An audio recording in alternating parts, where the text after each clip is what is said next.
मैंने पहले ही अपने पापा को मेरा ब्लैक कार्ड ब्लॉक करने के लिए बोल दिया था और ठीक उसके बाद मेरी नाम की खूबसूरत गर्लफ्रेंड एक महंगे रेस्टोरेंट में बिल ना चुकाने के कारण गिरफ्तार होने वाली थी, क्योंकि हर इंसान का बिल 10,000 से ज्यादा था।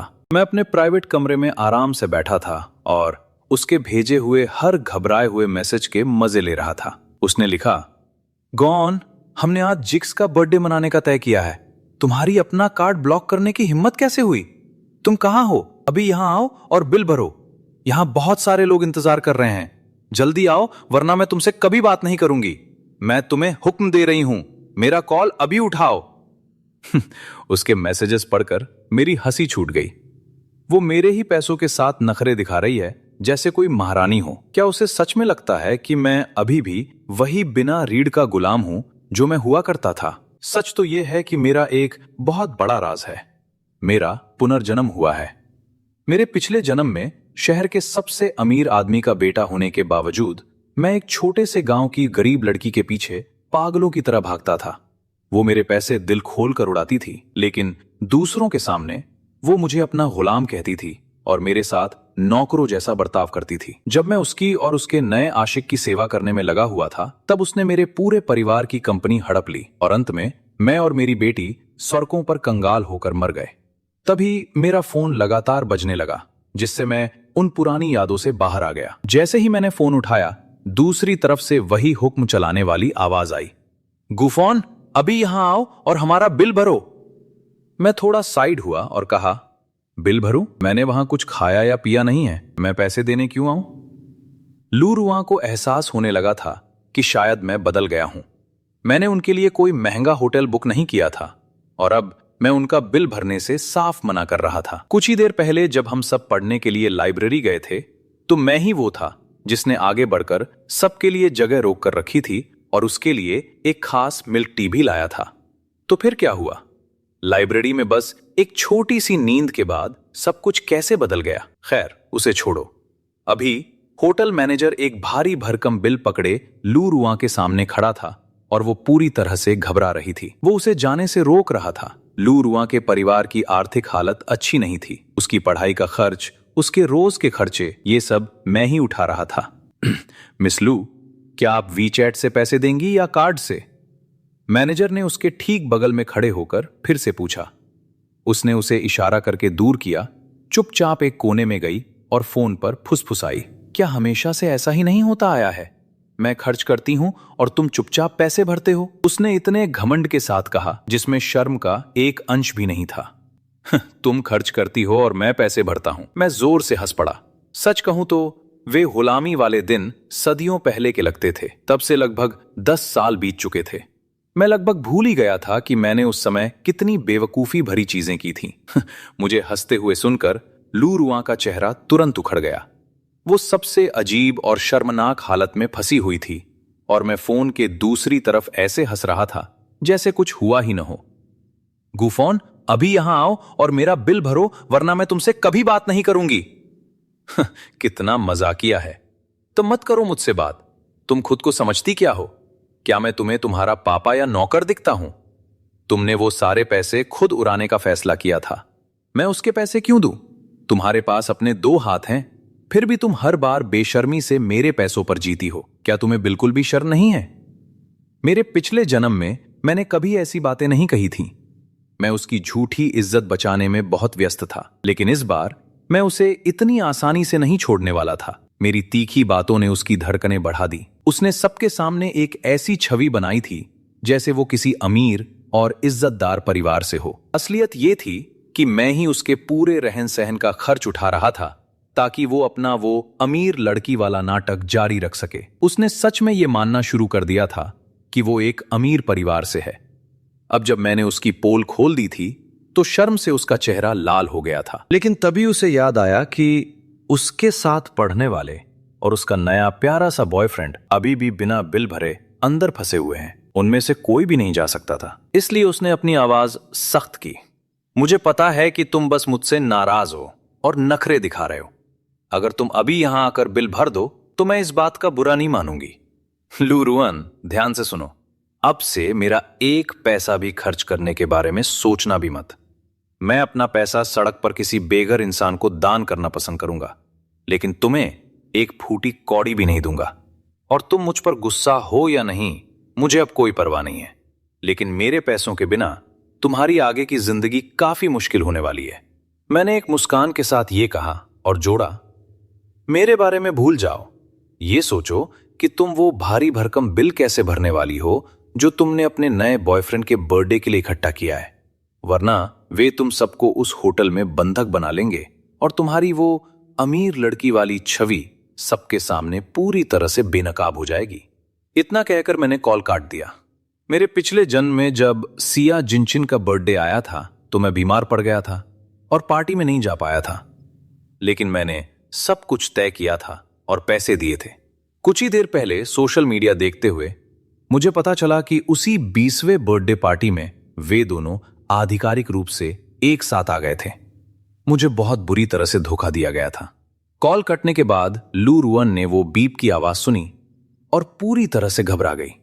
शायद उसे लगा कि मुझे उसके और सिया जिनजिन के बारे में सब कुछ पता चल गया है और इसीलिए मैं इस तरह का बर्ताव कर रहा हूं। वो शायद लोगों को सोशल मीडिया पर पोस्ट करने देने के लिए पछता रही होगी। ये सोच रही होगी कि काश उसने कोई बहाना बना लिया होता। ये चाह रही होगी कि मेरे पता चलने से पहले ही वो चुपचाप सिया जिनजिन के साथ हो गई होती। इस बीच होटल मैनेजर काफी परेशान दिख रहा था। अभी सबसे जरूरी चीज उस भारी भरकम बिल को भरना था। घबराहट में उसने अपना फोन पकड़ा और एक मैसेज लिखा, तुमने मेरे और जिनजिन के बारे में पक्का कुछ गलत समझा है। वो मेरा बॉयफ्रेंड नहीं है। लॉबी मैनेजर हमें जाने नहीं दे रहा है। प्लीज मेरी मदद करो, और अगर तुम सच में अभी पैसे नहीं दे सकते तो कम से कम मैनेजर से बात करके मुझे कुछ दिन की मोहलत दिला दो। ये वक्त हासिल करने की बस उसकी एक चाल थी। उसे पूरा भरोसा था कि अगर वो बेचारी और भावुक बनेगी तो मैं उसे ऐसे देखकर पिघल जाऊंगा, लेकिन जो वो नहीं जानती थी, मैंने उसके मैसेज का जवाब तक नहीं दिया। तभी सिया जिनचिन एक प्यारी सी मुस्कान के साथ उसके पास गया और पूछा कि क्या हुआ। सब कह रहे हैं कि वे दरवाजे के पास खड़े रहकर थक गए हैं।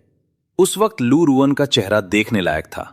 वो पूरी तरह से फंसी हुई और शर्मिंदा दिख रही थी। ठीक तभी मैनेजर फिर से वापस आ गया।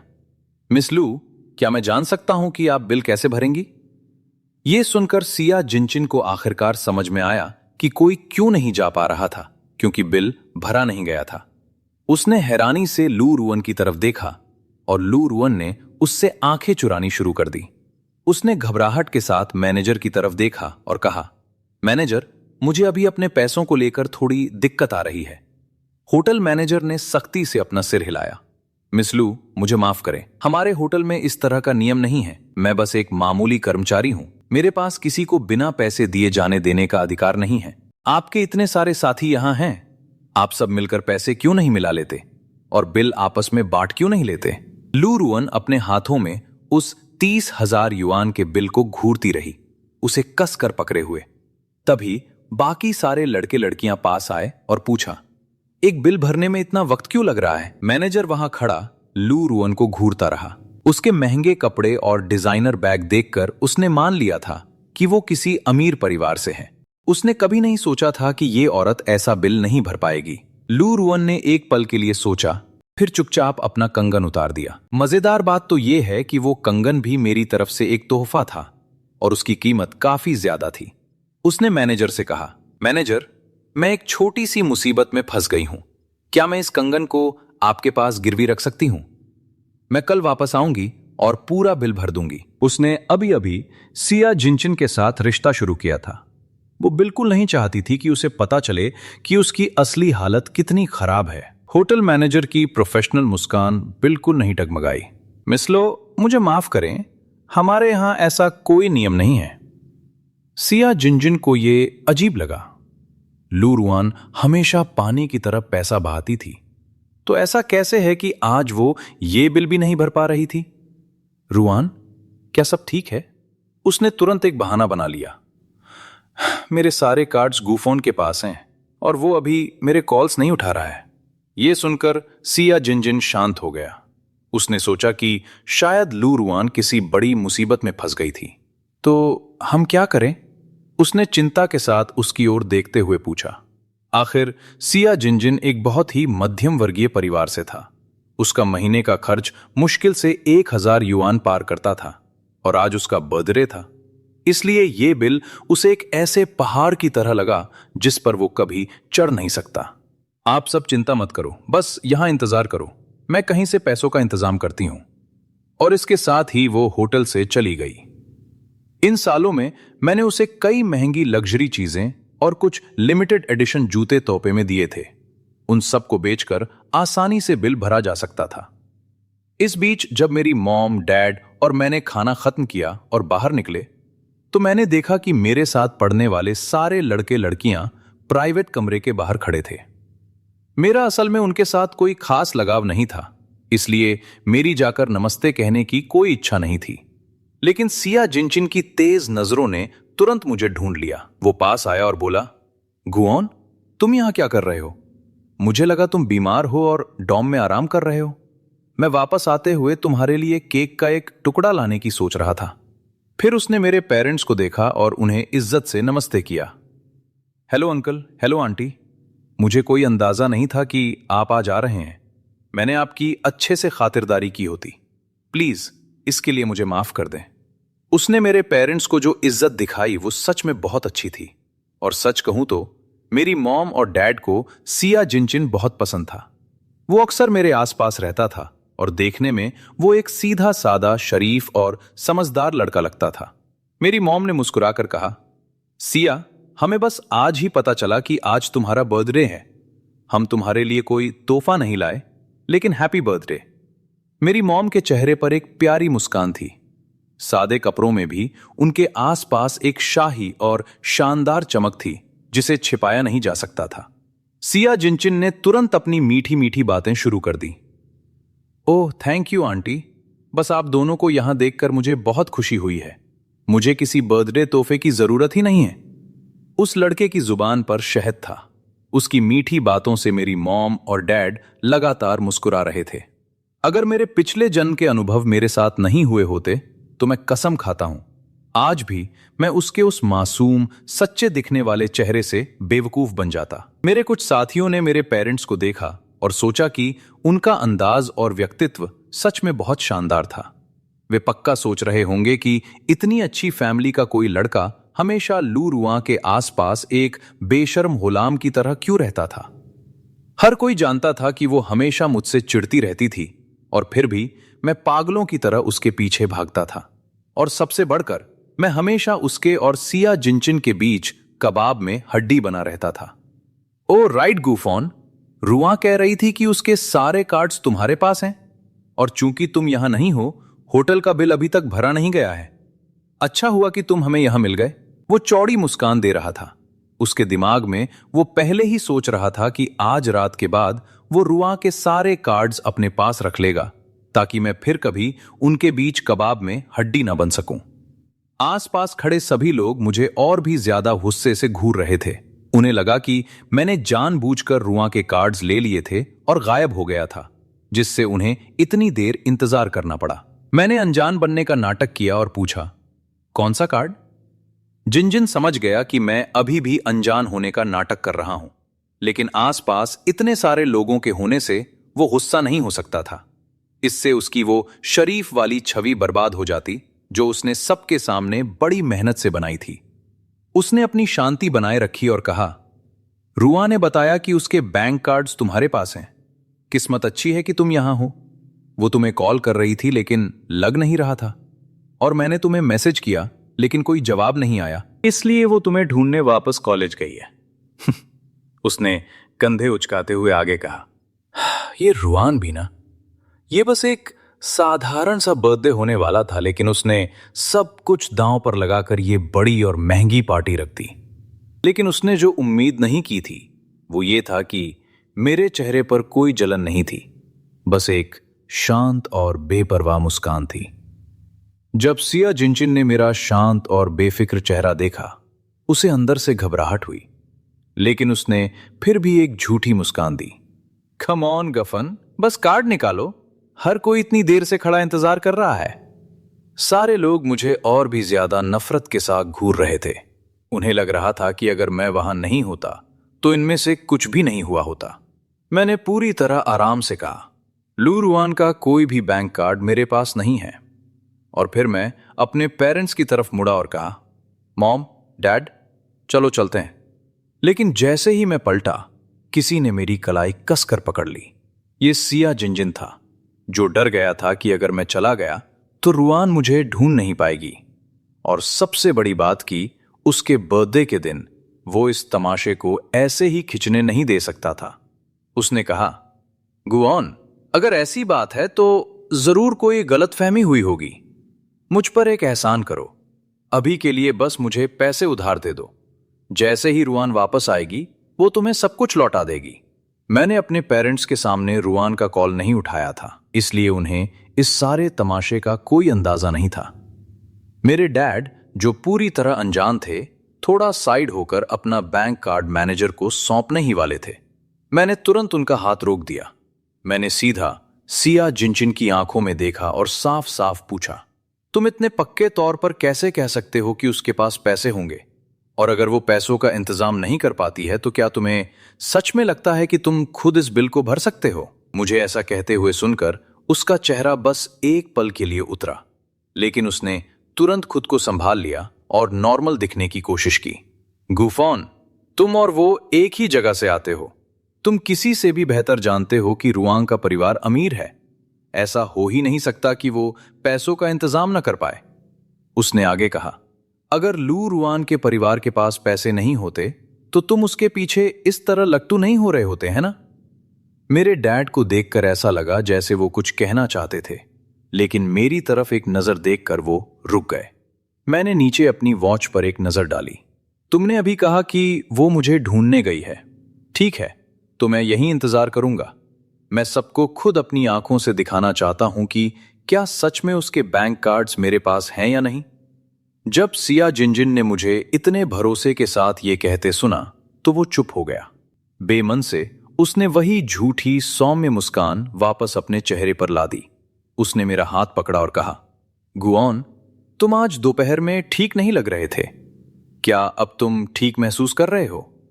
मुझे माफ करना कि मैं अपना बर्थडे मनाने के लिए तुम्हें डॉम में अकेला छोड़ आया। वो साफ देख सकता था कि मेरा आज का बर्ताव पहले से बिल्कुल अलग था।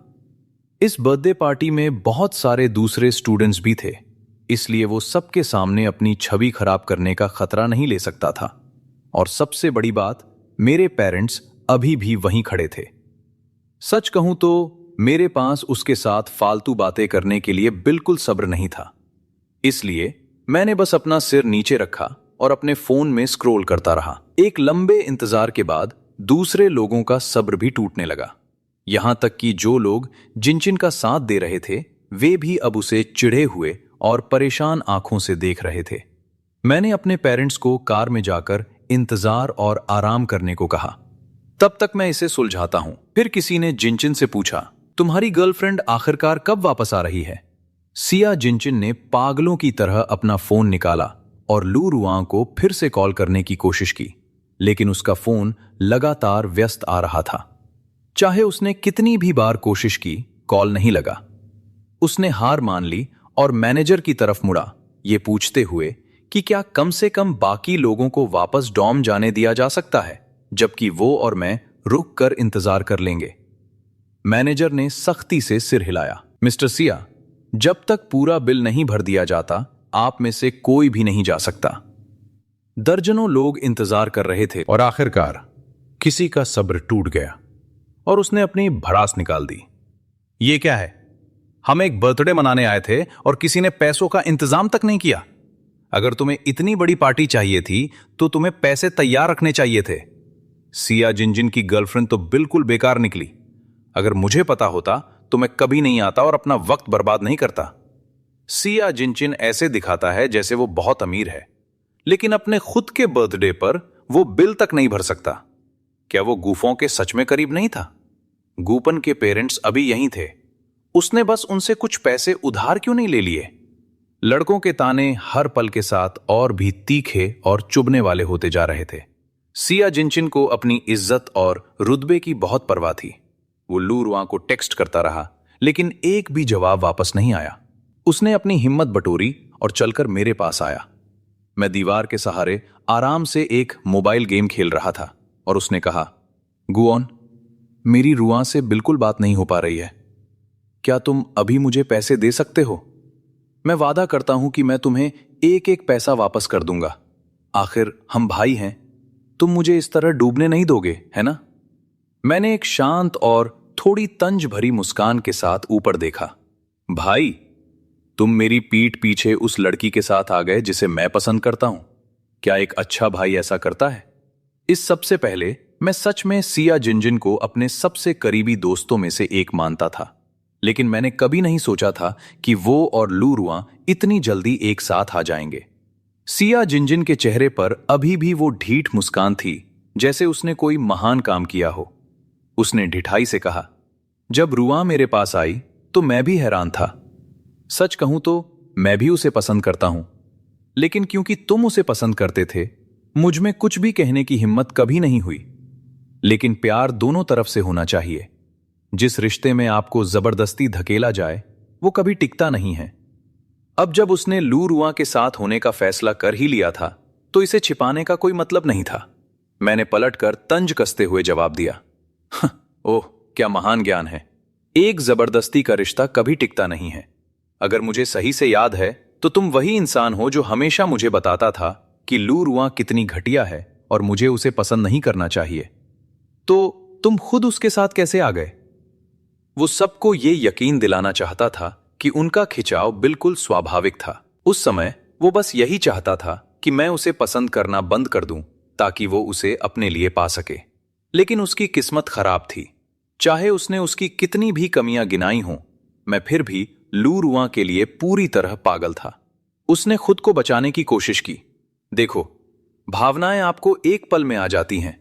मुझे भी रुआ थोड़ी अजीब लगती थी, और ये देखकर कि वो तुम्हारे साथ कैसा बर्ताव करती है, मुझे तुम्हारे लिए बुरा लगता था। लेकिन मैं महसूस कर सकता हूं कि वो मेरी कितनी परवाह करती है, और भावनाओं को कौन काबू कर सकता है। तुम ये बात खुद जानते हो, वरना तुम भी रुआ को लेकर इतने पागल नहीं होते। ठीक उसी पल लू रुआ 88वें फ्लोर पर लिफ्ट से बाहर निकली, पसीने में पूरी तरह भीगी हुई। जैसे ही वो बाहर निकली, उसकी आंखें मुझ पर पड़ी जो ठीक वहीं खड़ा था। उसने मुझे घूरा और पूछा, तुम अभी यहां क्या कर रहे हो? मैंने तुरंत जवाब दिया, मुझे यहां रहना अच्छा लग रहा है। ये तुम्हारा बॉयफ्रेंड है? ये वही है जिसने मुझे यहां जबरदस्ती रोक रखा है। सबको बता रहा है कि तुम्हारा कार्ड मेरे पास है। ये बातें सुनकर लू रुआ का शरीर डर से सुन्न पड़ गया। वो डरी हुई थी कि मैं सारे लोगों के सामने उसकी पोल खोल दूंगा। बर्थडे पार्टी को खत्म हुए 2 घंटे से ज्यादा हो चुके थे। जैसे ही सबने लू रुआ को देखा, उन्होंने राहत की सांस ली। वे सब उसकी तरफ दौड़े। रुआ, तुम आखिरकार आ ही गई। जब तक बिल नहीं भरा जाता, स्टाफ हम में से किसी को जाने नहीं देगा। उसने एक गहरी सांस ली, एक झूठी मुस्कान दी और कहा, सब ठीक है, चिंता मत करो, मैं अभी इसे सुलझाती हूं। उसने मैनेजर को बताया कि उसके क्रेडिट कार्ड में कुछ पैसे हैं और बाकी वो वीचैट के जरिए भेज देगी। असल में उसने वापस जाकर मेरे दिए हुए सारे लग्जरी बैग्स बेच दिए थे, लेकिन फिर भी पैसे काफी नहीं थे। जल्दबाजी में उसे याद आया कि सेमेस्टर की शुरुआत में उसे एक क्रेडिट कार्ड मिला था। यह देखकर साइंचिन ने धीरे से उससे पूछा, तुमने मुझे बताया था कि तुम्हारे कार्ड्स गुफोन के पास हैं, तो तुम क्रेडिट कार्ड क्यों यूज कर रही हो? लेकिन साइंचिन इस बात को इतनी आसानी से जाने नहीं देने वाला था। उसने जानबूझकर अपनी आवाज ऊंची की और कहा, गुफोन। रुआ ने कहा, उसका बैंक कार्ड तुम्हारे पास है, लेकिन तुमने अभी कहा कि तुम्हारे पास नहीं है। क्या यहां कोई मिसअंडरस्टैंडिंग है? हम इस बारे में बाद में बात करेंगे। साइंचिन उसकी झल्लाहट और शर्मिंदगी को समझ नहीं पाया। उसे लगा कि वो बस मुझे सबके सामने बेइज्जत नहीं करना चाहती थी। चेहरे पर एक झूठी स्माइल चिपका ली और मैनेजर से कहा, पहले मुझे बिल क्लियर करने दो। उसने मेरे सवाल के जवाब में कुछ नहीं कहा। उसने अपना गुस्सा पी लिया, चेहरे पर एक झूठी स्माइल चिपका ली और मैनेजर से कहा, पहले मुझे बिल क्लियर करने दो। पूरा अमाउंट पे करने के बाद लू रुआ वापस आई। उसने तुरंत सबसे माफी मांगी। सॉरी दोस्तों, मुझे बहुत बुरा लग रहा है कि मेरी वजह से आप सबको इतना लंबा वेट करना पड़ा। बिल पूरी तरह पे हो गया है। ज्यादातर स्टूडेंट्स का मूड पहले से ही खराब था, लेकिन जो भी आया था वो लू रुआन और साइन चिन का दोस्त था। अब जब बिल सेटल हो गया था तो किसी के पास शिकायत करने का कोई कारण नहीं था, और आखिरकार ये साइन चिन का बर्थडे था। हर कोई जाने ही वाला था कि मैंने आवाज देकर उन्हें रोक लिया। रुको, असली प्रॉब्लम अभी तक सॉल्व नहीं हुई है। अगर आप सब अभी चले गए तो कल सुबह तक पूरा स्कूल यही कह रहा होगा कि मैंने लू रुआन के बैंक कार्ड्स रख लिए और वापस नहीं दिए। मैं इस झूठे इल्जाम को अपने ऊपर लगने नहीं दूंगा। लू रुआन मुझे घूरती रही। उसे एहसास हो गया कि मैं आज रात उसके नाटक की हर परत को फाड़ने वाला हूं। उसने क्लासमेट से कहा, यह एक पर्सनल मैटर है। मुझे और साइन चिन को एक साथ देखकर गूफॉन शायद अभी भी शॉक में है। आप सब घर जाओ, मैं इसे खुद हैंडल कर लूंगी। मैं उसे देखता रहा। इतना नीचे गिरने के बाद भी वो बिना पलक झपकाए इतनी आसानी से झूठ बोल सकती थी। बेशर्मी की सच में कोई लिमिट नहीं होती। लेकिन मैं अब अपने पिछले जन्म का डरा हुआ बेवकूफ गूफॉन नहीं था, वो जिसे कोई भी अपनी उंगलियों पर नचा सकता था। मैंने शांति और कॉन्फिडेंस के साथ कहा, दोस्तों, मैं किसी शौक में नहीं हूं। हां, मैं लू रुआन को पसंद करता था, लेकिन अब मुझे समझ आ गया है कि वो बस एक घमंडी, पैसों की भूखी गोल्ड डिगर है। वो किसके साथ है या क्या करती है मुझे अब कोई फर्क नहीं पड़ता। लेकिन ये जो कहानी उसने गढ़ी है कि उसके बैंक कार्ड्स मेरे पास हैं, मैं इसे ऐसे ही नहीं दूंगा। और कार्ड को तो भूल ही जाओ, वो हर रोज जो पैसा खर्च करती है वो सब मेरी जेब से आता है। दूसरे स्टूडेंट्स ने पहले भी कई बार देखा था कि जब भी लू रुआन कुछ खरीदती थी तो पैसे मैं ही पे करता था। तो नेचुरली उन्होंने मान लिया था कि उसके कार्ड्स मेरे पास ही हैं। अगर उसने ये नहीं भी कहा होता तो भी हर कोई यही मानता। मेरी बातों ने सबको हंसने पर मजबूर कर दिया। उनमें से एक ने कहा, गूफॉन, तुम्हारे अंदर बहुत हिम्मत है। लू रुआन जैसी ब्रिलियंट और ब्यूटीफुल लड़की एक गोल्ड डिगर? उसके जैसे ग्रेड्स वाली लड़की आसानी से कोई पार्ट टाइम जॉब करके महीने के 10,000 कमा सकती है। अपनी आंखें खोलो, उन लग्जरी कपड़ों को देखो जो लू रुआन रोज पहनती है। उन एक्सपेंसिव ब्रांड्स को देखो जो वो यूज करती है। और फिर खुद को देखो। हर एक क्लासमेट लू रुआन की साइड ले रहा था। उन सबको लगा कि मैं कोई बकवास मजाक कर रहा हूं, और वे बेसब्री से इंतजार कर रहे थे कि लू रुआन मेरी बोलती बंद कर दे। लेकिन उनकी उम्मीदें टूट गईं। लू रुआन ने मुझे पलटकर कोई जवाब नहीं दिया। उसने बस दूसरों को देखकर स्माइल की और कहा, दोस्तों, अब आप सबको वापस जाना चाहिए। इतनी रात को बाहर रहना सेफ नहीं है। लेकिन मैं उसे इतनी आसानी से छोड़ने वाला नहीं था।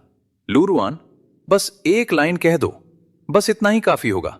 अभी अपने दोस्तों को बताओ, क्या तुम्हारा कोई बैंक कार्ड मेरे पास है या नहीं? मेरी तरफ देखो, मैं यहीं खड़ा हूं। तो फिर ये तो बहुत अच्छी बात है, वरना आज रात अपने बॉयफ्रेंड की बर्थडे पार्टी का खर्च उठाने के लिए तुम्हें कई दिनों तक पैसे जोड़ने पड़ते। और चूंकि तुम क्लियरली इतनी अमीर हो तो वो सब कुछ वापस कर दो जो मैंने तुम्हें इन सालों में दिया है। मैं तुम्हें वो सब पैक करने और वापस भेजने के लिए पूरी एक रात का समय दे रहा हूं, बस इतना ही। और इसी के साथ मैं बाहर चला गया। मेरी मॉम और डैड अभी भी कार में वेट कर रहे थे, और मेरे वापस न आने पर वे और भी ज्यादा परेशान हो रहे थे। अब तक काफी देर हो चुकी थी। बाकी सारे क्लासमेट्स कैंपस वापस चले गए।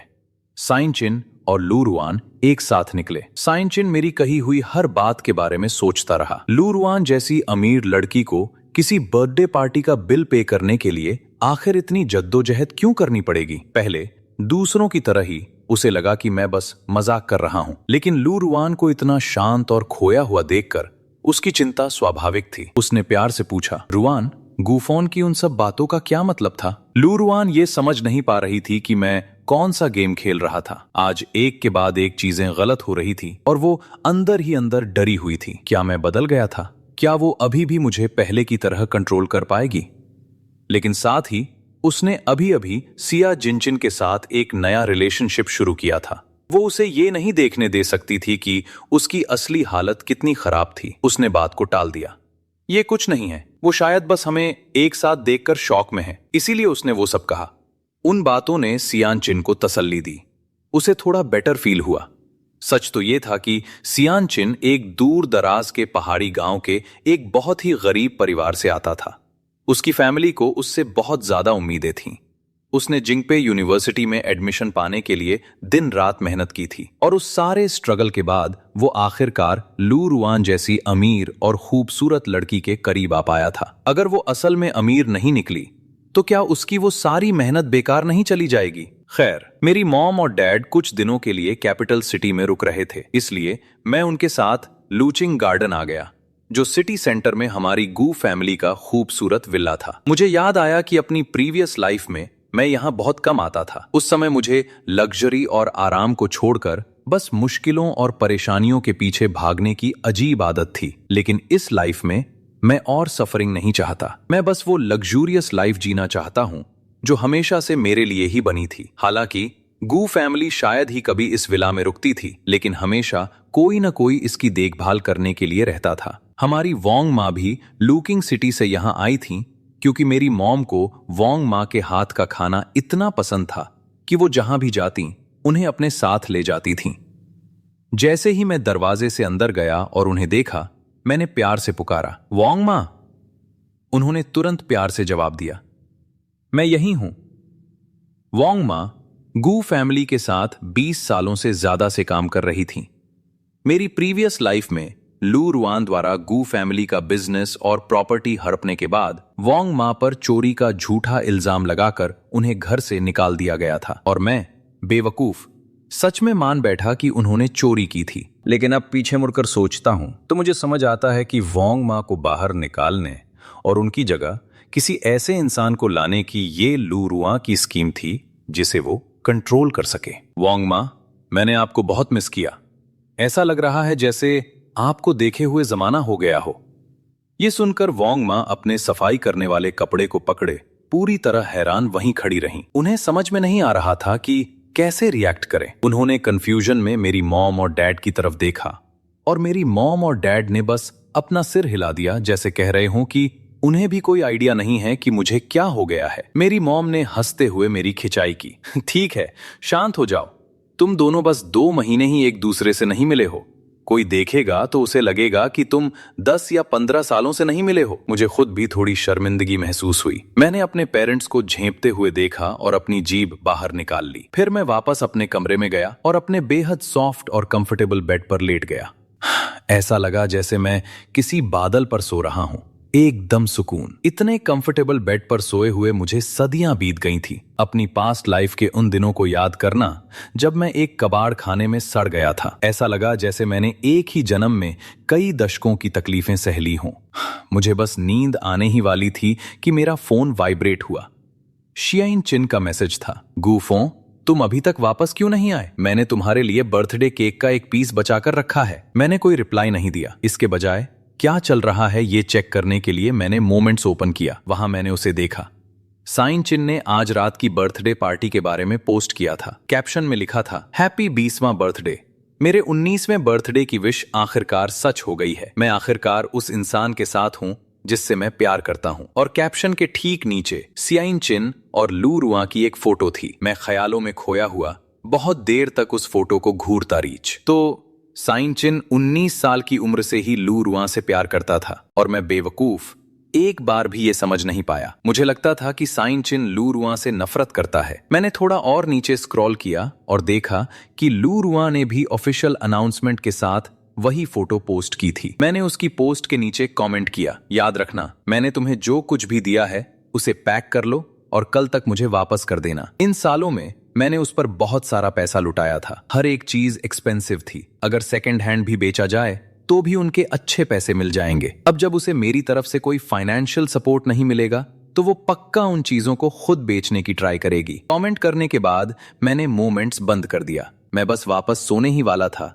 कि मेरे दिमाग में एक लड़की का चेहरा घूम गया, शिन्यू। मुझे अचानक उसकी याद आ गई। मेरी प्रीवियस लाइफ में मरने से ठीक पहले उसने ही मुझे अपनी बाहों में पकड़ा हुआ था। शिन्यू और लू रुआन एक ही क्लास में थी। अगर लू रुआन को कंप्यूटर साइंस डिपार्टमेंट की एक टैलेंटेड स्टूडेंट माना जाता था तो यू तो एब्सोल्यूट बॉस थी, एक लेजेंड लेवल फिगर। वो अभी सेकेंड ईयर में ही थी, लेकिन वो पहले ही यूनिवर्सिटी के लिए कई बड़े नेशनल अवार्ड्स जीत चुकी थी। हालांकि वो और रुआन क्लासमेट्स थीं, लेकिन वो मुश्किल से ही कभी यूनिवर्सिटी आती थी। उसकी एक झलक पाना भी लगभग नामुमकिन हो गया था। मुझे याद आया कि असल में शिन्यू और मेरा एक पुराना कनेक्शन था, लेकिन फर्स्ट ईयर में मैंने इसका जोरदार विरोध किया था। मेरा मानना था कि आज के जमाने में शादी पूरी तरह से आजाद होनी चाहिए, इसलिए मैंने उसके साथ अरेंज्ड मैरिज के प्रपोजल को साफ रिजेक्ट कर दिया था।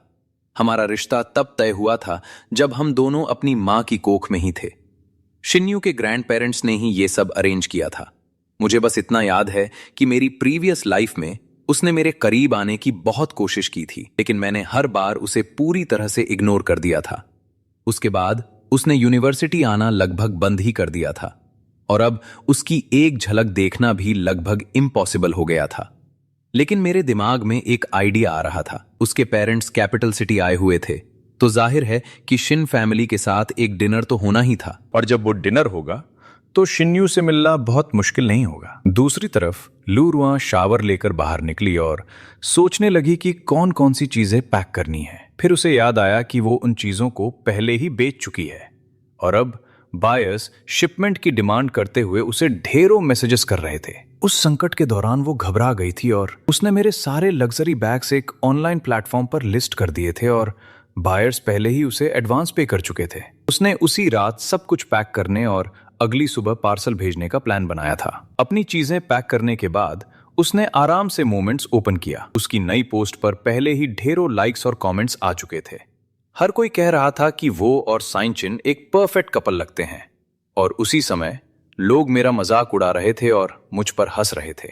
लेकिन जैसे ही उसने थोड़ा आगे स्क्रॉल किया, उसकी स्माइल पूरी तरह से गायब हो गई। उसने मेरा कमेंट देख लिया। उसे लगा था कि मैंने ये बस गुस्से में अपनी भड़ास निकालने के लिए कहा था। उसने कभी इमेजिन नहीं किया था कि मैं सच में उसकी पोस्ट पर जाकर इस तरह का कमेंट करूंगा। कमेंट सेक्शन में कई म्यूचुअल फ्रेंड्स मेरी बेइज्जती कर रहे थे और लू रुआ को डिफेंड कर रहे थे। उसने चुपचाप मेरा कमेंट डिलीट कर दिया। फिर उसने हमारी चैट ओपन की और टाइप किया, आज तुमने जो कुछ भी कहा उस सब का क्या पॉइंट था? और फिर तुमने एक तमाशा खड़ा करने के लिए मेरे मोमेंट्स पर जाकर कमेंट कर दिया। क्या वो सब सच में जरूरी था?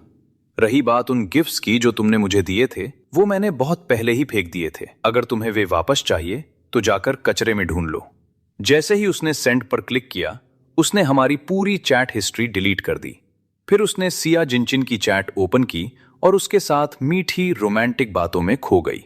उसे पूरा कॉन्फिडेंस था कि मैं उन लग्जरी आइटम्स के मामले में कुछ नहीं कर पाऊंगा। उसे एक सेकंड के लिए भी यकीन नहीं हुआ कि मैं सच में उन्हें लेने के लिए पहुंच जाऊंगा। आखिरकार वो मुझे अच्छे से जानती थी। वो जानती थी कि मैं उसे कितना पसंद करता हूं और मैं कितना नरम दिल इंसान हूं, वरना मैं इतने लंबे समय तक उसकी उंगलियों पर क्यों नाचता। बिल्कुल इसीलिए उसने मेरी फीलिंग्स को कभी सीरियसली नहीं लिया था। अगली सुबह कंप्यूटर साइंस की क्लास में कई नए और अनजान चेहरे थे। सिया जिनचिन लू रुआ के ठीक बगल में बैठा था। वे दोनों डिजाइन के स्टूडेंट्स थे, लेकिन वो अक्सर लू रुआ के करीब रहने के लिए उसकी क्लासेस में बैठ जाता था। उसे पता था कि इस यूनिवर्सिटी में बहुत से लड़के हैं जो लू रुआ के पीछे भागते हैं, इसलिए आज वो खास तौर पर सबको ये दिखाने के लिए यहाँ था कि लू रुआ पहले से ही टेकन है। वो उसकी गर्लफ्रेंड है। आज क्लास में रोजाना से कहीं ज्यादा स्टूडेंट्स थे। सियाचिन ने मान लिया कि वे सब बस उसकी गर्लफ्रेंड को देखने आए हैं, इसलिए वो गर्व से फूल कर वहां बैठा था। लेकिन किसी ने भी ये एक्सपेक्ट नहीं किया था कि टीचर पोडियम पर आते ही क्या कहेंगे, अरे वाह, आज हमारी बॉस शेन यहाँ किस हवा के झोंके से आ गई। जैसे ही साइंचिन पीछे मुड़ा, उसकी नजरें शाइन्यू पर पड़ी। एकदम स्टनिंग चेहरा, परफेक्ट फीचर्स, उसके हर हिस्से में एक रॉयल्टी का रुतबा था। वो उस तरह की लड़की थी जो जहां भी जाती बिना कुछ किए ही सबकी नजरें अपनी तरफ खींच लेती थी। टीचर की बातें सुनकर शिन्यू अपनी सीट से उठी और एक प्यारी सी स्माइल के साथ उन्हें ग्रीट किया। Good morning sir. हमारे टीचर जीन लॉन्ग आमतौर पर एक मजाकिया इंसान थे, लेकिन जब लेक्चर्स और कोर्स वर्क की बात आती थी तो वो बहुत स्ट्रिक्ट थे। उनकी क्लास की पॉलिसी सिंपल और क्लियर थी। उनके डिपार्टमेंट का कोई भी स्टूडेंट जो 3 से ज्यादा क्लासेस मिस करता था, उसका सेमेस्टर में फेल होना तय था।